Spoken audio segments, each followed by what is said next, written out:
What if the greatest danger to your faith isn't that you stopped believing in God, but that you stopped valuing Him? Imagine standing before the King of the universe, the one who woven the stars and gave you your very next breath. Now, imagine reaching into the moments of your life to offer Him a gift. But instead of presenting your best, you place in His hands the leftovers, a few distracted minutes squeezed in at the end of the day, a prayer whispered while your thumb keeps scrolling, worship spoken without surrender, without stillness, without heart. We expect God to be satisfied with what costs us nothing. This is the uncomfortable truth at the heart of Malachi chapter 1. And before this video is over, God is going to ask you a question that still echoes today. If I am your Father, where is my honor?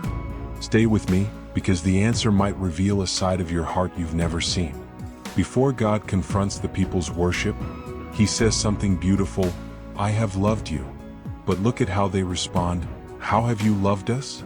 They essentially said, prove it. Have you ever been there?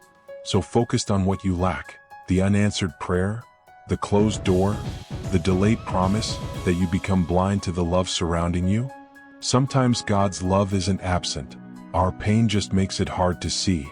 But Malachi reminds us, God's love isn't measured by how easy your life is. It's measured by His faithfulness.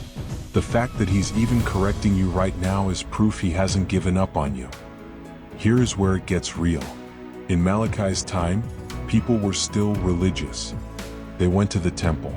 They checked the boxes. But they were bringing God blind and sick animals for sacrifice. They gave Him what they didn't want. God asks them, try offering that to your governor. Would he be pleased? You'd never give a boss or a world leader your junk. Yet, we do it to the Creator. We give Him our exhausted minutes and our convenient obedience. This isn't about being perfect.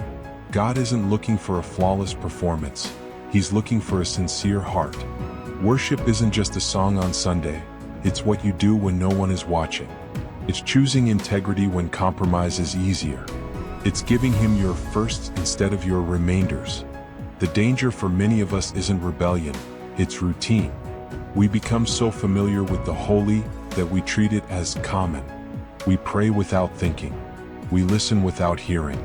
But remember, grace gives us access to God, but it should never make us casual about His holiness. He is still King. He is still holy. He doesn't need your worship to be great. He already is. Worship is simply you recognizing the value He already possesses. When you truly see Him, giving Him your heart doesn't feel like a burden. It feels like the only natural response. If you've been living on spiritual leftovers, don't run away in shame. Run to Him. He exposes what's broken because He wants to heal it. Stop for a second. Ask yourself, have I allowed anything to become more important to me than God? Because whatever sits first in your heart will eventually get your best. Don't give Him what's left today. Give Him your attention, your trust, your surrender. If this moved you, let's make a declaration together in the comments. Type, Lord, you deserve my best. Share this with someone who needs a reminder that they are loved, but also called higher. I'm so glad you're part of Life Better with Jesus. Subscribe for more cinematic journeys into the Word. Until next time, may you never become so familiar with God that you forget how worthy He truly is.